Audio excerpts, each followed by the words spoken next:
సర్కార్ ఫోకస్ పెట్టిందా? ఒక్కొక్కరిని టార్గెట్ చేసి వాళ్ళ నోళ్లకు తాళం వేస్తోందా? పాత కేసుల ఫైళ్లు దుమ్ము దులుపుతోందా? అసలు ఏపీ రాజకీయాల్లో ఏం జరుగుతోంది? బియ్యం మాఫియా డైరీలో పేర్ని నాని దాచిన పేజీలన్నీ పేచీలేంటి?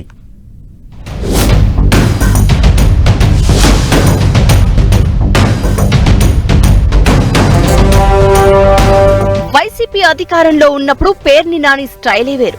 ఆయన మైక్ పడితే మైకాసురుడైపోయేవారు. ప్రత్యర్థులపై తన నోటి ధాటితో విరుచుకుపడేవారు. నాని పంచులు పొలిటికల్ సర్కిళ్లలో మారుమోగిపోయేవి. కానీ ఇప్పుడు ప్రభుత్వం మారింది. ఇప్పటివరకు క్లీన్ పేజీగా ఉన్న పేర్ని నాని బాగోతాన్ని కూటమి ప్రభుత్వం బయటకు లాగేందుకు ప్రయత్నిస్తోంది. అందులో భాగంగా పేర్ని నాని భార్య పేర్ని జయసుధ పేరుతో మచిలీపట్నంలో నిర్వహిస్తున్న గోదాముల్లో రేషన్ బియ్యం మాయమైనట్లు అధికారులు నిగ్గు తేల్చారు. పేర్ని నాని సతీమణి పేరుపై ఉన్న గోడౌన్లలో పౌర సరఫరాల శాఖ పీడీఎస్ బియ్యాన్ని నిల్వ ఉంచింది. వీటిని అద్దె ప్రాతిపదికన వాడుకునేలా పౌర సరఫరాల సంస్థతో 2020లో ఒప్పందం చేసుకున్నారు. అప్పటి పౌర సరఫరాల శాఖ మంత్రి కొడాలి నాని సహకారంతో ఈ ఒప్పందం జరిగింది. అప్పటి నుంచి బఫర్ ఇన్వెస్టర్ గోదాములుగా పౌర సరఫరాల సంస్థ వీటిని వాడుకుంటోంది. ఈ గోదాముల్లో పేదలకు పంచాల్సిన రేషన్ బియ్యాన్ని 10,000 టన్నుల మేర నిల్వ చేస్తున్నారు.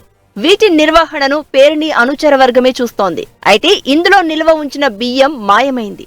ఏమైందో ఎవ్వరికీ తెలియలేదు. బియ్యం పొయ్యాయని, కావాలంటే డబ్బులిస్తామని పేర్ని నాని సతీమణి అధికారులకు లేఖ రాశారు. దీంతో కావాలనే ఆయనే మాయం చేశారన్న అనుమానాలు వ్యక్తమవుతున్నాయి.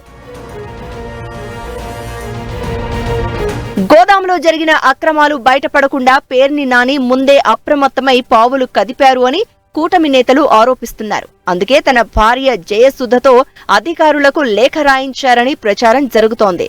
అంతకుముందే బియ్యం ఎగుమతుల్లో తప్పేముందని వైసీపీ అధినేత జగన్ నిలదీశారు. కూటమి సర్కారు కావాలని డైవర్షన్ పాలిటిక్స్ చేస్తుందని మండిపడ్డారు.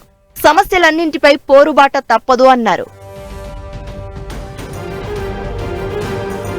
ఇలాంటి టైంలో పేర్ని నాని సతీమణిపై కేసు పెట్టి వైసీపీని కూటమి సర్కార్ మరింత ఇరుకున పెట్టిందనే చెప్పాలి. బియ్యం మాఫియా వెనుక ఎవరున్నా, ఎంతమంది ఉన్నా వదిలిపెట్టమనే హెచ్చరికను జారీ చేసినట్లయింది. మరి ఈ బియ్యం దందాలో ఇంకా ఎవరెవరి పేర్లు బయటపడతాయో చూడాలి.